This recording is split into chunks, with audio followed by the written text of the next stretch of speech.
Bonjour à tous, bonjour et bienvenue. Je suis ravie de vous retrouver pour cette séquence dominicale, matinale et pas encore trop chaude. Je suis Cécile Desjardins, je suis rédactrice en chef adjointe à l'Opinion.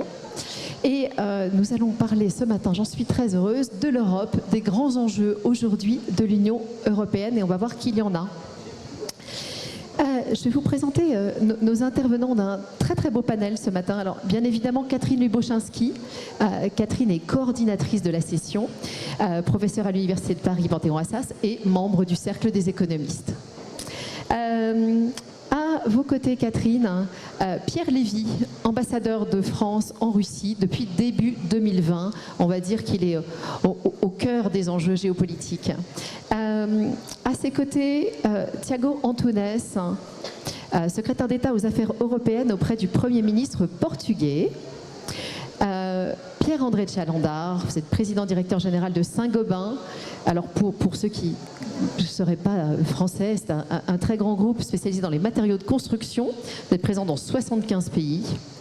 Adam Tooze, vous êtes professeur à l'Université de Columbia, directeur de l'Institut européen.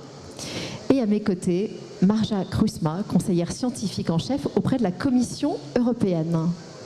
Alors, bienvenue à tous. Catherine, je vous laisse le rôle difficile de poser notre débat. J'ai dit qu'il y avait plein d'enjeux, mais en 2-3 minutes, pourquoi c'est si important cette table ronde ce matin ?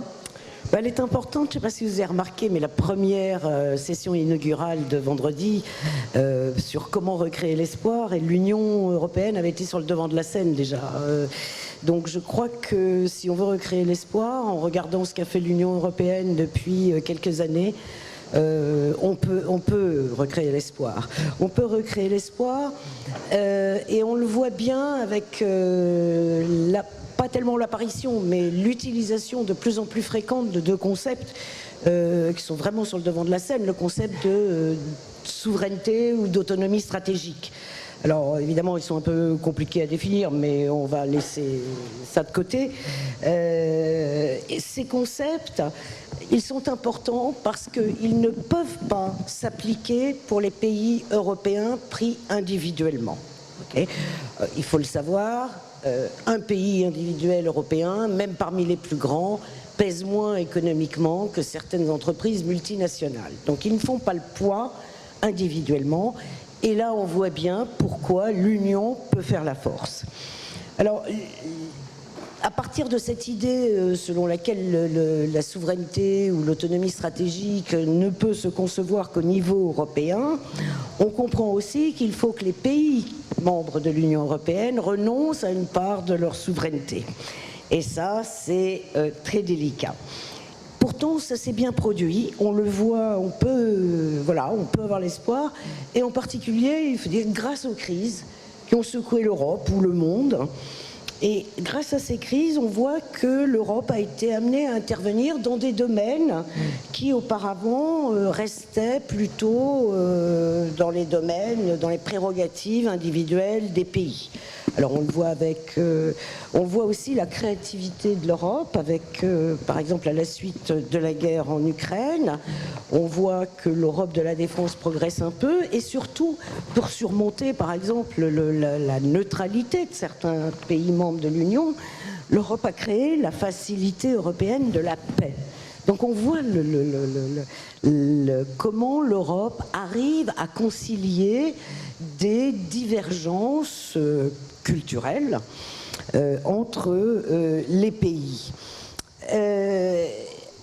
Alors, ce sujet est aussi, de l'Union fait la force, est aussi fondamental parce qu'il s'inscrit en ce moment dans une confrontation assez brutale entre trois grands blocs géopolitiques. J'ai une seconde encore ? Plus haut le micro. D'accord. Entre trois grands blocs géopolitiques que sont les États-Unis, l'Europe, et puis après on prend la Chine ou les BRICS selon la façon dont on raisonne. Et on voit que c'est assez brutal, on l'a vu ces derniers jours, la Chine restreint l'accès aux métaux indispensables à la décarbonation, donc on fait comment? Parce qu'on n'en produit pas beaucoup.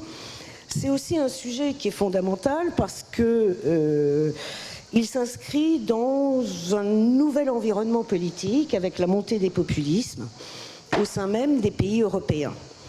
Et là, dans la mesure où on parle d'élargissement de l'Union européenne, est-ce qu'avec plus de pays qui ont plus de divergences politiques, est-ce que cet élargissement ne sera pas un facteur de désunion supplémentaire dans l'Union? Bon.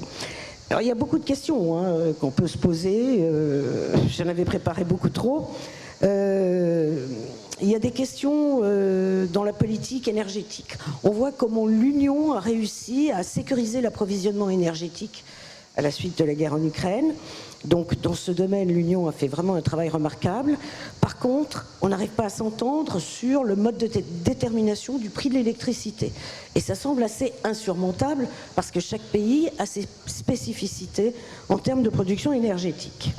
Bon, là, alors, le dernier point peut-être que j'évoquerai, c'est est-ce qu'on peut espérer que l'Union devienne plus proactive que réactive? Ça serait un peu la note d'espoir que j'aurais.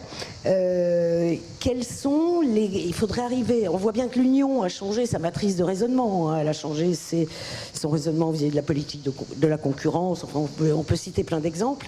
Mais l'idée fondamentale, c'est est-ce qu'elle ne pourrait pas devenir un peu plus proactive plutôt que de progresser à chaque fois quand il y a des crises? Merci beaucoup Catherine, je pense que tu as posé beaucoup de questions, je ne sais pas si on arrivera déjà à répondre à toutes, mais ça pose bien notre débat. Et je voulais peut-être pour un premier tour de table repartir de la base de notre titre de table ronde. Europe, l'union fait la force. Alors, il n'y a pas de point d'interrogation, mais en clair, je pense qu'il faudrait peut-être en mettre un, ou j'en mets un dans la façon de vous renvoyer la question. Est-ce que aujourd'hui l'Europe nous constitue une force? Pierre Lévy, j'ai évidemment envie de commencer par vous. Vous êtes au cœur des enjeux géopolitiques depuis Moscou. Alors, d'un point de vue géopolitique, qu'en pensez-vous? Tout d'abord, merci beaucoup de m'avoir invité. Ce n'est pas une amabilité convenue, mais je veux dire par là qu'il y a un esprit formidable qui souffle là, dans ces rencontres d'Aix, sous le titre de l'espoir. Et moi, je ne voudrais pas gâcher, affecter cet esprit. Et les organisateurs ont pris un risque en m'invitant, et je les remercie. Plus sérieusement maintenant, je voudrais faire une première remarque en facteur commun à nos échanges, c'est-à-dire analyser la situation de l'Europe, son avenir, les défis auxquels elle a à faire face à travers le prisme de la guerre en Ukraine. Parce qu'il y a un premier point qu'il faut vraiment avoir à l'esprit, c'est le fait que le 24 février 2022, c'est ce que j'appellerais une date tellurique, un peu du même ordre que 1945 et que 1991. Et donc c'est une guerre c'est une crise qui sera très longue. C'est une guerre en Europe, mais avec un effet de souffle bien au-delà. Et dans cette gestion de la confrontation, comme vous l'avez dit, assurément, c'est le premier constat qui ne fait pas de doute, l'union fait la force, c'est même l'impératif premier. Et vous le savez, il y a eu de très nombreuses surprises depuis le début de cette opération spéciale, pour reprendre le titre officiel russe. Et une de ces surprises, c'est le fait que l'Europe a fait preuve d'unité. Dès mars 2022, il y a eu un Conseil européen qui a marqué la politique sous présidence française, la politique de soutien à l'Ukraine. Il y a eu aussi une politique dans les faits. Il y a au total à peu près un peu moins de 80 milliards d'euros d'aide à l'Ukraine. Il y a les sanctions qui se prennent à l'unanimité. Enfin bon, ce n'est pas simple. Et je dirais que cette unité est d'autant plus remarquable parce que la relation à la Russie est depuis très très longtemps un des sujets les plus diviseurs entre les Européens, pour des raisons historiques et géographiques qui sont absolument évidentes. J'ai servi à Prague, j'ai servi à Varsovie, j'ai pu voir l'ampleur de ces débats. La Russie n'a pas la même signification vue depuis Tallinn ou depuis Lisbonne. Et c'est aussi ce qui fait, je dirais, une des difficultés, une des vulnérabilités de l'Europe, mais aussi sa force. Et j'imagine que dans le débat, nous aurons l'occasion d'en reparler. Et donc, nous avons réussi, depuis 2014, à surmonter ces divergences. Il y a bien sûr un degré d'exposition très différent selon les États membres. Mais il y a aussi, et c'est un point important dans le débat, une distance qu'ont les États-Unis par rapport à la Russie, alors que les Européens sont en première ligne, qui pose aussi la question de l'unité transatlantique. Voilà, et donc quand on regarde ce qui s'est passé, je dirais que c'est plutôt très réconfortant de voir que nous avons réussi à surmonter ces différences, ou plutôt à les mettre temporairement de côté. Tiago Antunes, vous êtes à mi-chemin entre Bruxelles et le Portugal. Alors comment est-ce que vous avez vu cette Union européenne se constituer face à la crise? I'll speak in English. That's fine. Yeah, so Moi, je vais m'exprimer en anglais. Si on regarde un petit peu en arrière, les années précédentes, on arrive à la fin de la période du mandat européen. On a vu beaucoup d'unité et de l'unité face à des défis de taille. L'Europe s'en est très bien sortie, a très bien réagi au Covid avec l'acquisition de vaccins, quelque chose qui n'était pas prévu, qui n'était pas anticipé par le traité. Mais c'est ce dont les Européens avaient besoin. Donc la Commission européenne a décidé d'acquérir ces vaccins. Ensuite, elle a géré les conséquences de la pandémie. Nous avons créé toute une série d'instruments Covid pour garder notre force de travail.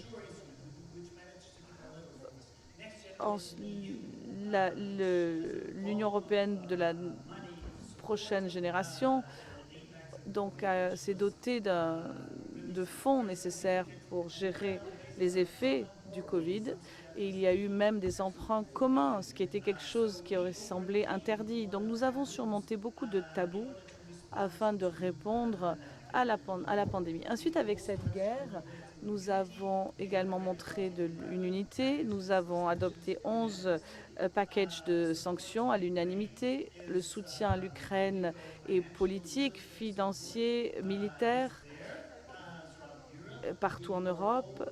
Nous avions tous peur à un moment ou à un autre qu'il y ait une fatigue générée par la guerre et par les conséquences de la guerre.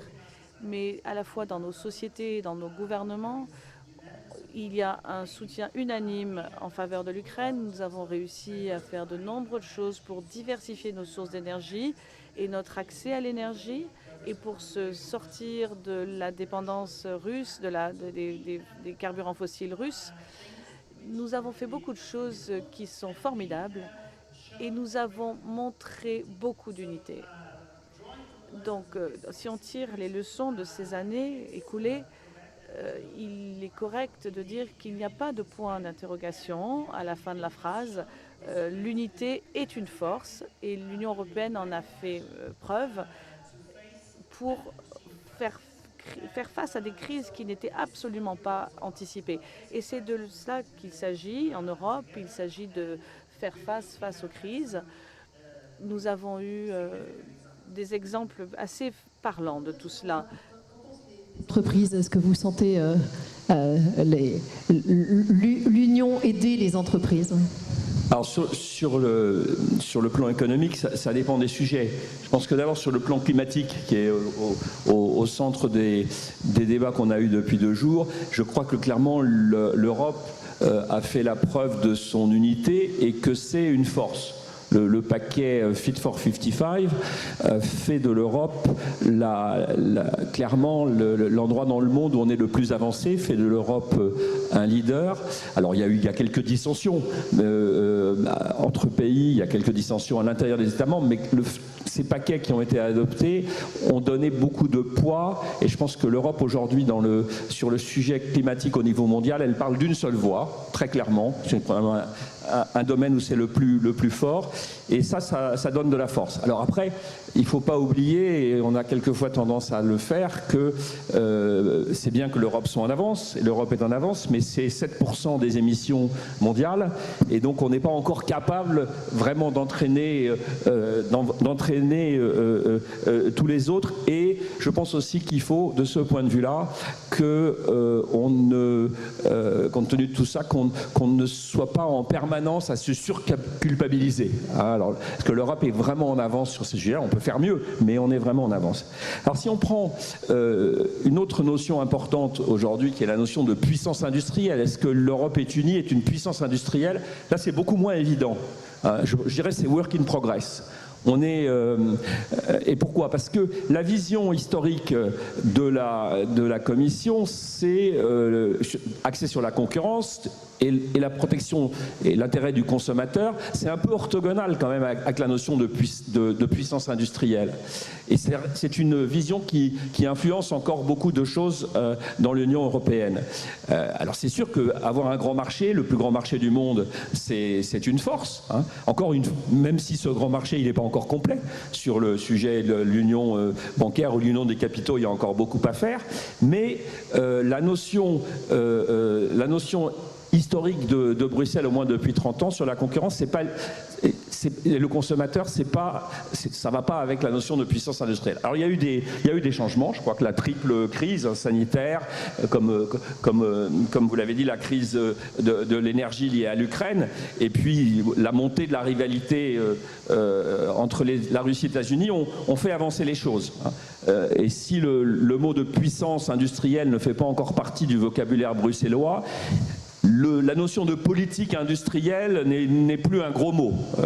Voilà, donc je pense que ça, c'est quand même une bonne chose, même si, alors Bruno Le Maire a dit qu'on avait fait tomber les tabous, mais c'est encore, de mon point de vue, c'est encore work in progress. Catherine, tu voulais réagir une seconde? Oui, j'avais une petite question. Sur la réindustrialisation, on comprend bien que c'est fondamental, mais on a l'impression quand même que les pays avancent en ordre dispersé ou de façon individuelle. Parce que quand on regarde, on vous annonce que très fièrement, au moment du sommet de Choose France, que les capitaux étrangers en France ont augmenté. Les investissements étrangers en France ont augmenté, donc c'est parfait, sauf que quand on regarde de plus près, on s'aperçoit parfois que c'est aux dépens de l'Allemagne ou aux dépens d'autres pays européens. Donc est-ce que c'est vraiment une victoire? Si vous voulez, quand vous raisonnez avec la vision traditionnelle de Bruxelles, qui est d'organiser un grand marché, les pays à l'intérieur de l'Europe sont en concurrence. Bon, le sujet, c'est que la rivalité Chine-États-Unis et le changement géopolitique fait qu'il faut changer par rapport à ça, et c'est pas encore complètement le cas. Voilà. Et alors, on peut y revenir, mais vous avez parlé de politique énergétique. On a fait des gros progrès depuis 1 an, mais on n'y est pas encore. Adam, vous êtes anglais, vous travaillez depuis les États-Unis, donc avec ce recul, peut-être un point sur les finances européennes, et ça a été évoqué par Pierre-André Tchalandard. Je vais commencer par exprimer ma reconnaissance pour l'invitation qui m'a été adressée pour aujourd'hui. Et je vais vous rassurer, je suis né en Grande-Bretagne, je travaille pour les États-Unis, mais j'ai grandi en Allemagne. Donc je dois dire que je suis un Européen au cœur brisé. Et je voudrais mettre l'accent là-dessus et vous remettre un point d'interrogation. Il faut remettre le point d'interrogation pour 4 raisons, brièvement. D'abord, je suis d'accord avec le ministre. Au cours des 3 dernières années, on a réussi à ne pas faire d'échecs. On aurait pu échouer, c'était ce qui était attendu à bien des égards. Mais il faut dire que la tendance a été à la baisse, malgré les difficultés, les accords. Ça, c'est numéro 1. Ensuite, il y a aussi l'héritage de la crise de l'eurozone. La finance n'était pas aussi forte. Et il y a eu un étranglement de la croissance dans l'Union européenne. Et les jeunes en Espagne, en Italie, en France, au Portugal ont une histoire à raconter à ce sujet. Donc il y a une capacité, quant à la capacité à réagir rapidement, il faut dire que l'historique est plutôt mauvais. Néanmoins, on s'en est sorti ces dernières années. Et puis, la question qui se pose, pourquoi l'Union européenne n'est pas plus proche de son potentiel? Parce que c'est vrai, l'Union européenne n'est responsable que de 7% des émissions de CO2, mais ce n'est viable qu'en tant que devise de réserve. Et ça ne l'est pas parce qu'elle choisit de ne pas l'être. Parce qu'il n'y a qu'un montant très limité de dettes conjointes. C'est la raison pour laquelle je mets un point d'interrogation à la fin. Nous sommes dans une réunion d'économistes et il est évident que ces choix sont avant tout politiques. Au niveau macroscopique d'abord, il faut une vision, mais ensuite, la composition du gouvernement, de la coalition allemande aussi, on voit les choix qui sont mis. Il s'agit de se positionner, de ne pas se positionner par rapport aux règles fiscales pour des raisons tout à fait politiques. Et il n'y a rien de mal, il n'y a pas de mal à cela. C'est ça la démocratie au final. Mais si l'Europe se targue de démocratie, il y aura toujours un point d'interrogation à la fin. Il s'agit toujours de convaincre les Européens à travailler ensemble, à être forts ensemble. Et ça, c'est une question qui doit se poser encore et encore et encore. Et c'est la raison pour laquelle il y a ce point d'interrogation. Ce n'est pas une question de détermination économique forte. Il s'agit de choisir de travailler de concert. Et je me demande si je suis optimistique à ce sujet maintenant, à l'heure actuelle. Sujet scientifique et de la gestion de crise. Alors peut-être avec ce double prisme, quelle est votre analyse? Thank you and thank you. Merci et merci pour l'invitation qui m'a été faite également. Un scientifique aborde les crises à travers la conjecture. Même si les crises diffèrent l'une de l'autre, il y a toujours des points communs, donc des leçons à tirer. Et l'on peut voir au cours de la dernière décennie les obstacles rencontrés par l'Union européenne au fur et à mesure. Et pourtant, l'Union européenne a pu tirer des leçons et survivre et poursuivre sa voie. Les crises diffèrent également parfois dans leur nature. Même si nous sommes dans une crise différente de la crise du coronavirus, par exemple, la crise que nous avons maintenant, il y a une polarisation plus importante. Pourquoi? Parce que c'est plus basé sur la valeur. Pourquoi?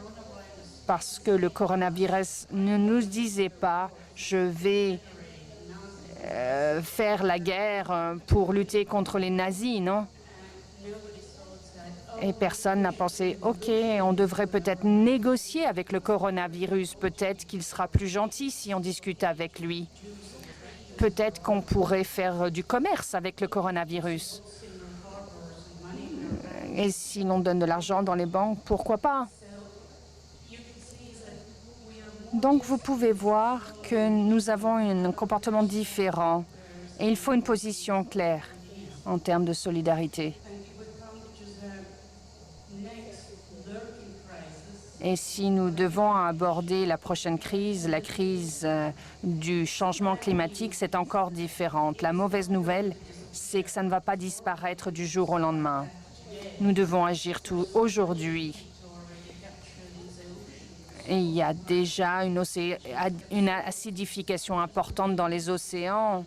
Et la chaleur dégagée, ça va prendre 30 ans, même si nous arrêtons aujourd'hui l'émission des CO2 dans leur intégralité.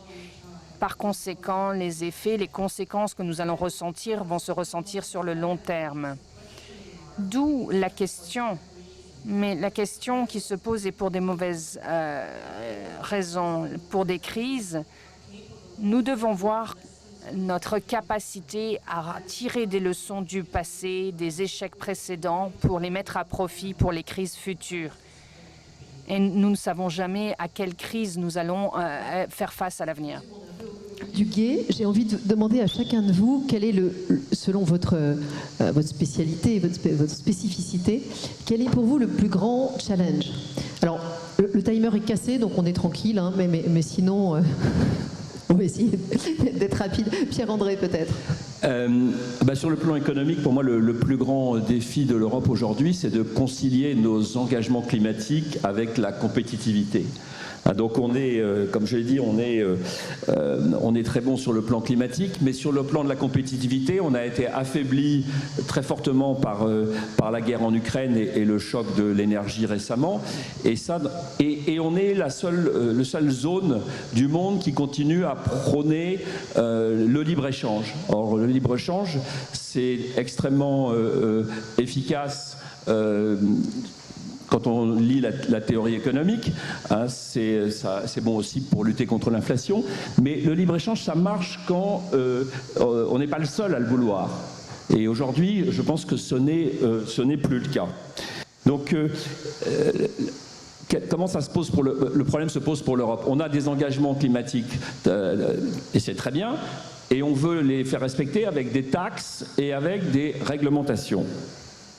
Alors, normalement, on sait faire boucler ça avec le libre-échange. C'est, dans la théorie économique, c'est la taxe au carbone. Et moi, je faisais partie de ceux qui étaient très favorables sur le papier à ce qu'on fasse une taxe au carbone. Mais le problème, c'est que la manière dont on a mis en place, avec le mécanisme d'ajustement carbone aux frontières, on a mis en place un système qui ne va pas marcher, qui est inopérant et qui va conduire à l'abandon de pans entiers de l'industrie européenne. Le plus bel exemple de ces contradictions, c'est aujourd'hui, c'est l'industrie automobile, où on a qui est drivé par le climat et où on va avoir un déferlement des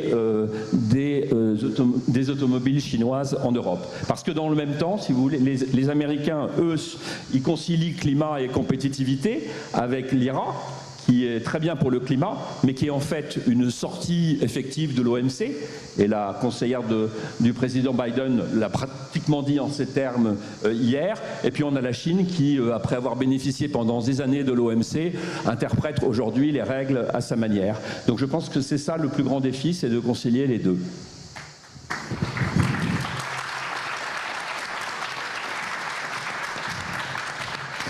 Pierre Lévy, votre plus grand défi? Avec le micro, c'est mieux. J'observerai tout d'abord que l'unité, puis c'est le fil directeur de nos échanges, l'unité, elle est constamment à l'épreuve des réalités et des choix politiques. Et l'unité, c'est pas un slogan que l'on répète en sautant sur sa chaise. Enfin, Cabri, c'est fini. Donc, tout ça pour dire que aujourd'hui, je pense que l'Union doit arriver à faire face à une combinaison de défis. J'en vois 4. Premièrement, bien sûr, résister à la guerre, enfin faire tout ce qu'il est possible de faire pour restaurer la sécurité européenne, la stabilité stratégique à l'échelle du monde. C'est très important. Deuxièmement, elle ne doit pas être polarisée. D'abord, polarisée géographiquement, c'est-à-dire concentrée uniquement sur les défis à l'Est. Il y a bien sûr notre politique vis-à-vis de l'Afrique, notre politique en Asie-Pacifique, en Asie. C'est très très important et pas polarisée thématiquement. Je veux dire par là qu'il y a la transformation numérique, la politique énergétique, la politique industrielle, on en a parlé. Troisièmement, il y a le défi de la relation transatlantique, parce que bien évidemment, il faut la renforcer, la préserver, et l'Union européenne doit veiller avant tout à ses intérêts, qui ne coïncident pas nécessairement avec ceux des États-Unis. Enfin, il faut retrouver, préserver, construire ce que j'appellerais la capacité opérationnelle de l'Union. Nous, dans notre jargon, on dit qu'il faut arriver à délivrer. Je veux dire par là, on touche aux enjeux que vous avez évoqués, en particulier ceux évoqués par Pierre-André, la base industrielle, la compétitivité de l'Union européenne. Tout ça est absolument, bien sûr, indissociable. Et puis, surtout, n'oublions pas une chose, c'est que ce débat n'est pas un débat désincarné politiquement. Je veux dire par là que pour faire ces politiques, il y a des choix qui sont des choix politiques, des élections dans 27 États membres, voilà, qui doivent voter le budget, qui doivent ratifier des traités, dont des traités d'adhésion. Et donc là aussi, il faut faire attention à cela, sans même mentionner l'élection américaine en novembre 2024. Donc en conclusion, je pense que pour moi, le plus grand défi, c'est précisément de faire en sorte que l'Union européenne soit résiliente, soit en sécurité face à ce tremblement de terre en Europe et bien au-delà, parce que ça conditionne absolument tout le reste. Thiago Antunes, justement, est-ce que le défi est politique? Yes, we have, Oui. Avant, on parlait ces dernières années du passé. Maintenant, quand on parle de manière prospective, il y a de grands défis devant nous. L'un d'entre eux, c'est de maintenir notre unité au sein de l'Union européenne. Lorsqu'on fait face à ces problèmes, il faut trouver des solutions communes à ces problèmes. Comme Adam l'a dit, c'est la dernière fois que j'avais un ton optimiste dans ma voix. L'unité n'est pas toujours au rendez-vous, n'a pas toujours été au rendez-vous. Et vous le savez, je viens du Portugal. Je sais comment a été la réponse européenne face à la crise financière. Et on ne réussit pas toujours à trouver les bonnes solutions et à être unité.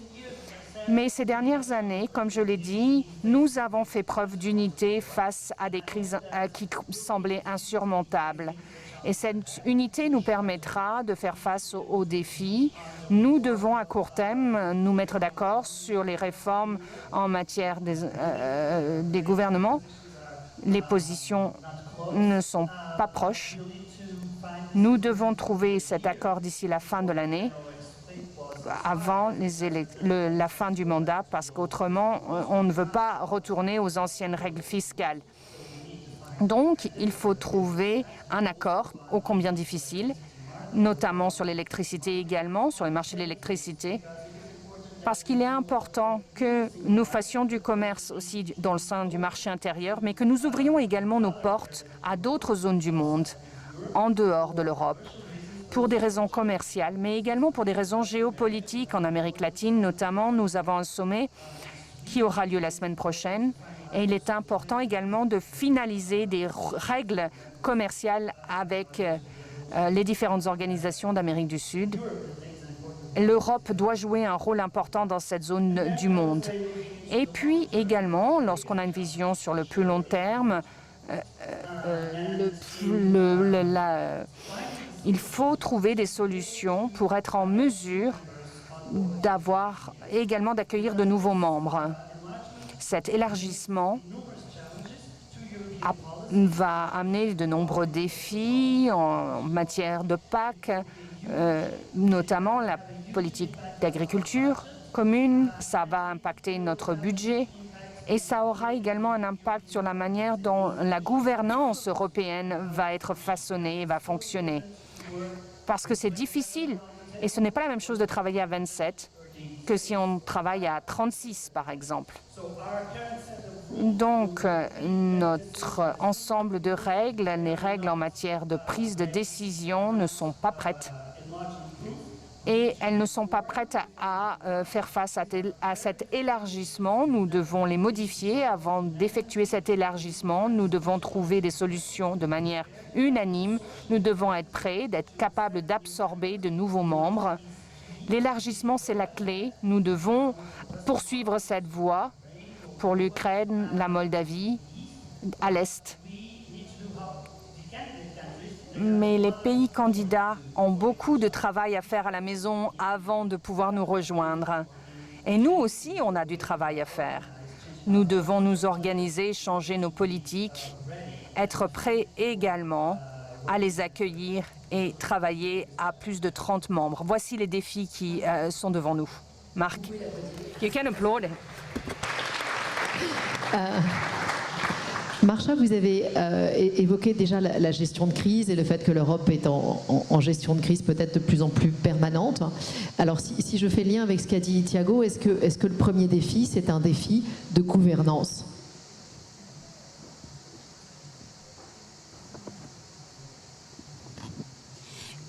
Oui, je pense que le défi que devra affronter l'Europe, c'est l'unité Il faut respecter ce principe de subsidiarité, à savoir que tous les États membres doivent s'occuper d'eux-mêmes. Ils ne sont plus en mesure de le faire. Il y a une perte d'autonomie. Et à l'unisson, il faut être en mesure de répondre, de réagir à des crises transfrontalières. Et on sait que ça ne se passe pas très bien. On a vu avec la pandémie, chaque pays avait des besoins respectifs au départ, individuels. Et puis on s'est rendu compte que les pays n'avaient pas les mêmes méthodes de calcul des décès, par exemple. Donc nous n'avions pas une bonne compréhension de ce qui fonctionnait et de ce qui ne fonctionnait pas. Et puis au fur et à mesure, les problèmes ont été résolus et les choses se sont améliorées. Mon ressenti,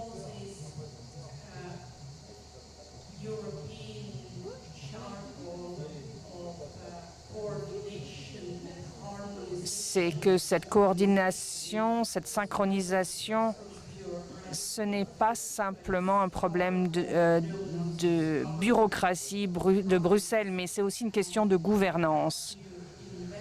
Il nous faut inventer de nouvelles formes de prise de décision rapide et de pouvoir déployer des instruments financiers rapidement si quelque chose nous frappe à nouveau.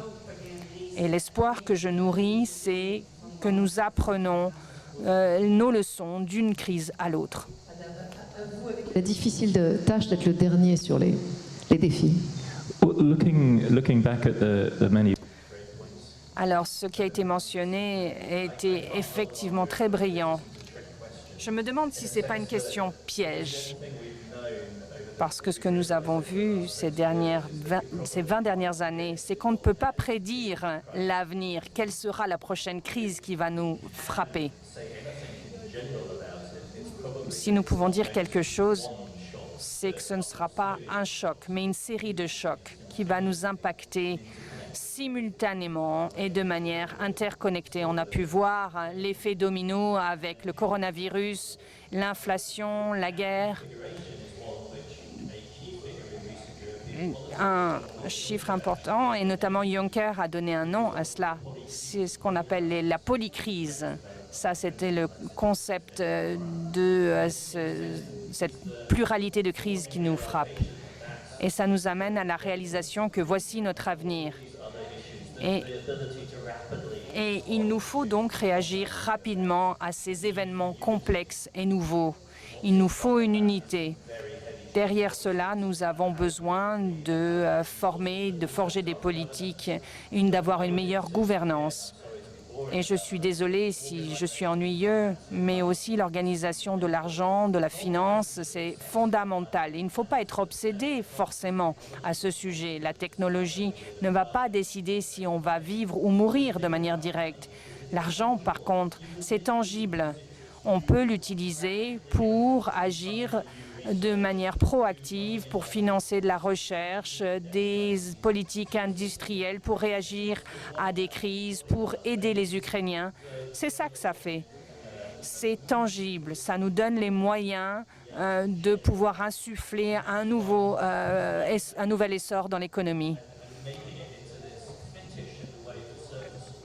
Et ça nous permet également de réaliser des visions. Et à défaut, ça pourrait être déshabilitateur. Il est important d'avoir une réalité interconnectée, de s'en donner les moyens. On est déjà quand même presque près de la fin. Je voudrais assez rapidement que chacun de vous essaye de nous donner un élément pour recréer l'espoir. C'est le jour c'est le titre des 3 jours. Est-ce que dans cette union, on a quelque chose sur quoi s'appuyer? Et Pierre Lévy, j'ai envie de ne pas vous donner la parole, mais quand même un peu. Est-ce qu'il y a sur le terrain géopolitique quelque chose de positif? Ne craignez rien, je ne vais pas gâcher la fête intellectuelle qui est celle de ces rencontres d'Aix. Moi, je suis absolument convaincu que l'Union européenne détient des clés de ce problème.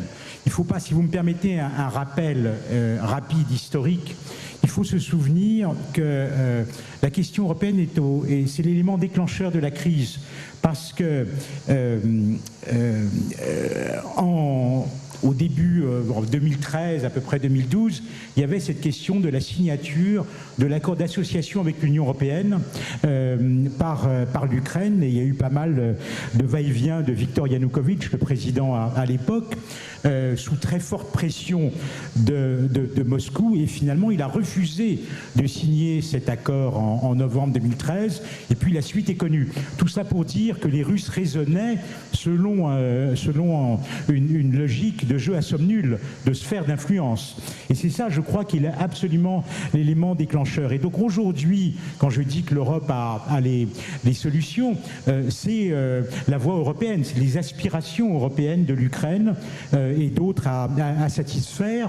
Et regardez, et là je parle vraiment de mon expérience, les Ukrainiens regardaient avec envie comment la Pologne s'est développée. Eh bien les Russes regarderont avec envie comment l'Ukraine se développera dans l'Union, quelle que soit la forme ensuite qu'elle prendra. Et donc je pense que c'est très important, d'autant plus que l'Ukraine et la Russie ont des caractéristiques assez similaires, par exemple d'un point de vue politique. Deux remarques encore, si vous le permettez, c'est très important à mon sens. La politique d'élargissement, je crois que l'on peut la réussir parce qu'il y a toujours eu ce débat entre c'est un instrument de politique étrangère, donc il faut exporter de la stabilité, et ceux qui disent c'est un instrument identitaire, la question de la capacité d'absorption.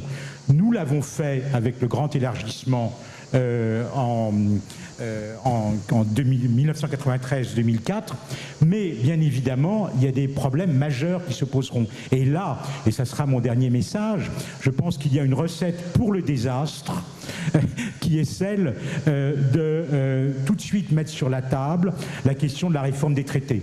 Parce qu'évidemment, certains diront c'est impossible d'avoir une commission à 37, il faut changer les règles de vote, il faut la majorité qualifiée. Tout ça, c'est la voie à la catastrophe. Et je pense que nous pouvons faire beaucoup de choses de manière, en utilisant bien le traité de Lisbonne. Il y a beaucoup de dispositions infra-traités qui permettent d'améliorer le fonctionnement de l'Union.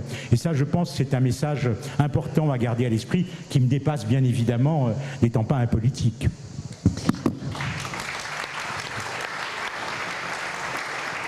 Thiago, alors très rapidement, je suis confuse, mais peut-être une réponse et une raison d'espérer. Okay, yeah. Oui, je crois qu'on ne doit pas se concentrer sur le changement des traités, parce que ça, vous avez raison, c'est une recette pour le désastre. Mais il faut trouver des manières de réformer et de trouver un moyen de travailler avec plus de membres au sein de l'Union européenne. On a beaucoup parlé des crises, des polycrises, et comment l'Union européenne a répondu à ces crises. Nous avons été fidèles à l'un de nos pères fondateurs qui a dit que l'Union européenne dirait que serait la solution pour chacune des crises qu'elle allait rencontrer. Donc voilà mon message d'espoir, c'est que nous n'allons pas gaspiller, gaspiller nos efforts pour la prochaine crise. C'est sûr qu'elle va arriver. Et nous allons nous en servir pour nous renforcer, pour avoir une Union européenne renforcée et plus solide. Et j'espère que nous allons continuer à aller d'une crise à une autre pour trouver des solutions et pour savoir ce dont les citoyens ont besoin et pour faire progresser le projet européen et pour passer d'une crise à l'autre avec succès. Mais depuis que les crises arrivent, on le sait, peut-être on devrait avoir un mécanisme permanent de gestion de crise. Comme ça, on n'est pas obligé à chaque fois de repartir à zéro à chaque fois qu'il y a une nouvelle crise. Peut-être un instrument qu'on pourrait activer à chaque fois qu'il y a une crise économique qui se profile, afin de ne pas perdre de temps pour passer toute la partie de négociation qui dure pendant des jours pour trouver des solutions.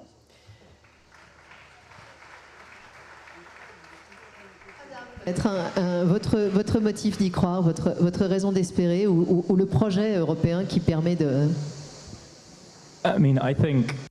Moi, je pense, par rapport à ce qui a été dit, la chose qui a été le plus inspirante de l'Europe, c'est qu'elle existe encore. Elle existe encore et elle fait de très bonnes choses. Et ça, c'est un point important à rappeler. les Européens doivent réaliser à quel point ils ont la chance d'avoir un passeport européen.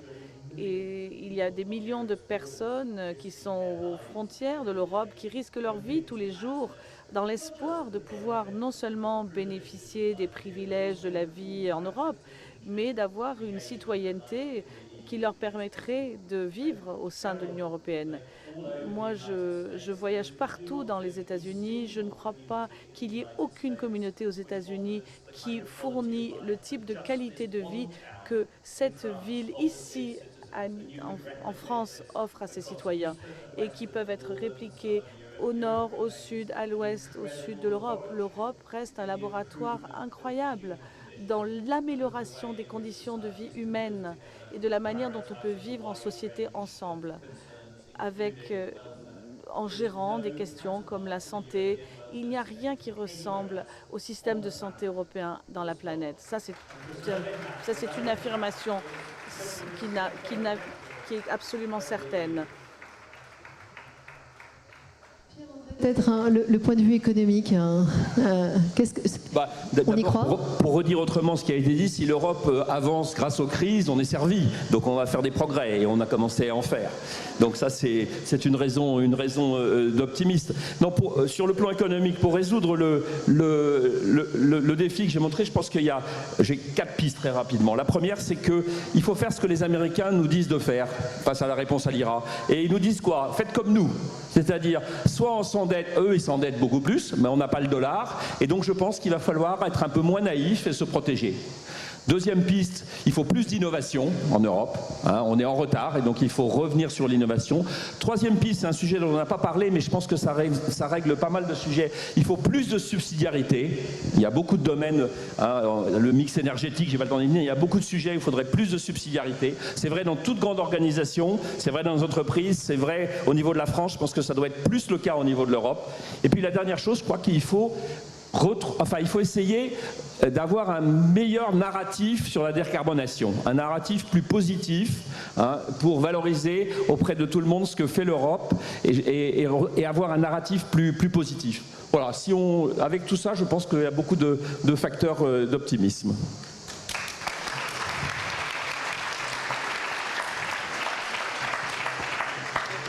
Marsha, moi j'aime beaucoup votre facteur d'optimisme. Alors je vous donne le micro, c'est pas par hasard si je vous laisse en dernier.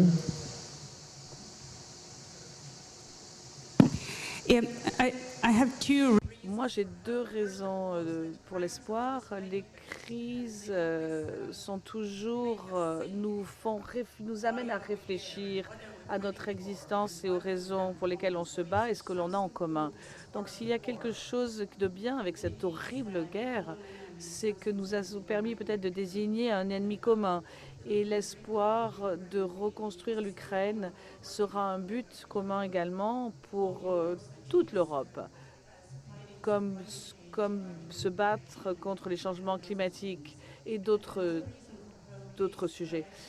Un autre espoir, notre espoir, c'est que je pense qu'effectivement l'Union européenne apprend d'une crise à l'autre. Je pense qu'avec les crises, nous avons une gestion de crise permanente.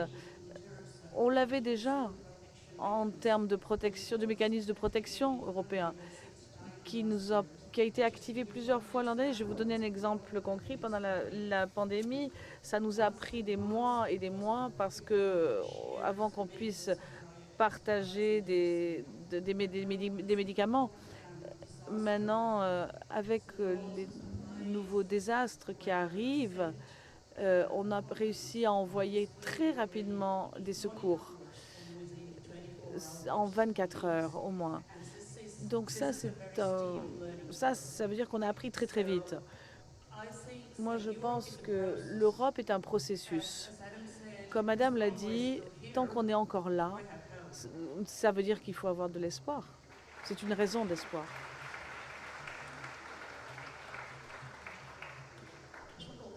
Juste pour prendre des questions, je peux peut-être prendre une question. Hop, monsieur là-bas qui a été le premier à lever la main.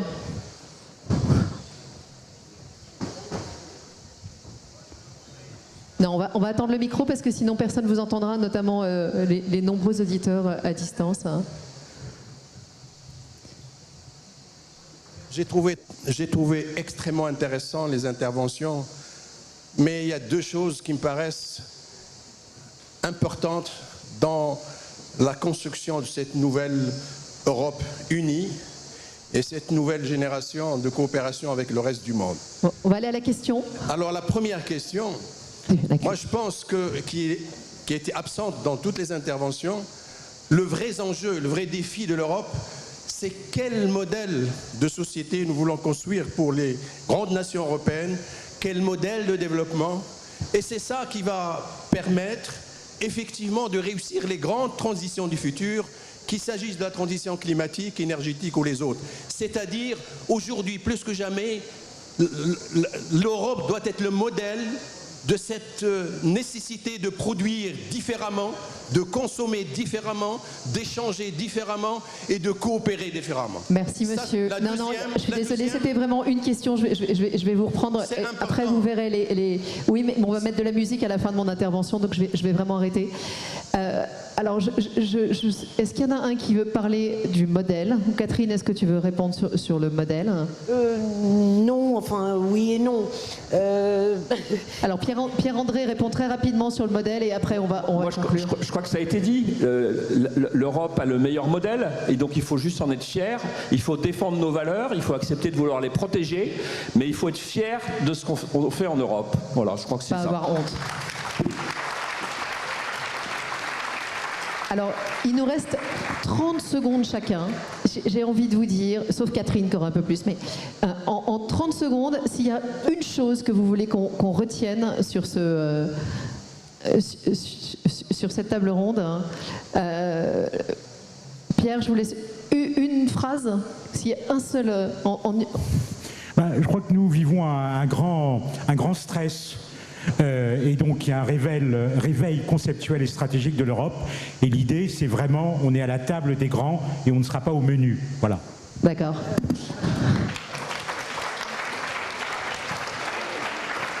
Okay, on the biggest challenge.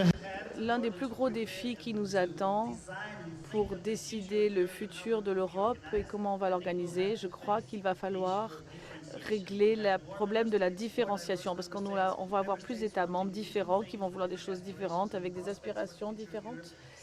Certains, comme pour le Portugal, veulent être plus intégrés, d'autres veulent renationaliser certaines politiques. Donc je pense qu'il faut s'attendre à ce qu'on soit plus diversifié à l'avenir et il faudra être un peu plus flexible.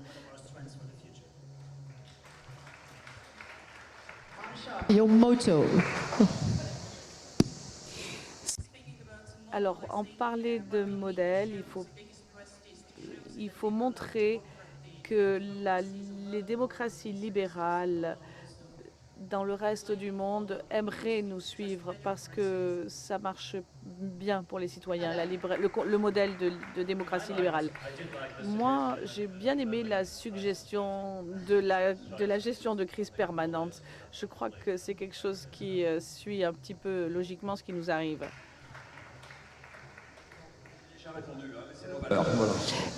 Catherine, je te laisse un peu plus. Après tout ce qu'on a entendu, je sais que c'est difficile. Oui, c'est assez difficile parce que les conclusions ont été merveilleuses, pleines d'espoir.